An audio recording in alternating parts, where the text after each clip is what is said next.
Il progetto che presenterete sabato, Cervelli che rientrano per il Veneto del futuro, si caratterizza per alcuni temi, alcune tematiche. Quali sono in particolare? Allora, essenzialmente il progetto è suddiviso su 4 aree territoriali, 4 province: Padova, Vicenza, Treviso e Verona, e ogni ambito territoriale svilupperà una sfida, un ambito che ad esempio su Vicenza sarà l'imprenditoria sociale, quindi l'inclusione sociale, e su Verona sarà il tema della disoccupazione giovanile, o comunque l'occupazione dei giovani.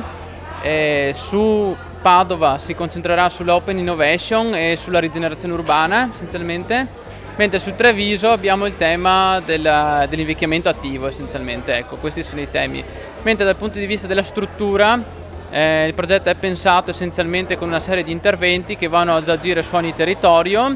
Nello specifico abbiamo pensato di fare un evento di lancio, tra virgolette, delle attività, in cui raccogliere un attimo, fare un ragionamento complessivo sulla situazione generale del territorio veneto e iniziare a sviscerare queste 4 sfide essenzialmente, per dopo entrare su ogni territorio con diversi interventi, partendo da un altro evento singolo sul singolo territorio, sulla singola sfida, proseguendo poi con dei laboratori in cui saranno utilizzate delle tecniche di dinamizzazione delle attività, saranno sia formazione ma anche project work e cose di questo genere, che andranno ad analizzare nello specifico le sfide da trattare.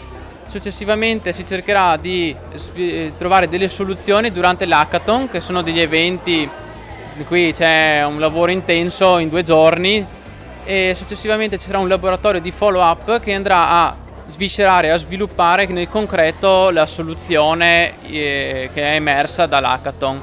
Successivamente ci sarà infine un altro evento moltiplicatore che porterà i risultati di questa sfida, delle soluzioni trovate da questa sfida, e infine ci sarà un evento più grande di diffusione di tutte e 4 le sfide, per cercare di strutturare magari anche un modello condiviso sul tema appunto di questi fabbisogni. E oltre all'evento conclusivo ci sarà anche un altro hackathon regionale, sempre finalizzato a ragionare appunto sul sistema veneto in generale. Ecco, questa è la struttura del progetto. Allora, io sono Mattia Sajeva, sono di We Europe, una startup innovativa che è partner operativo del progetto. Sajeva. Sì. Sajeva.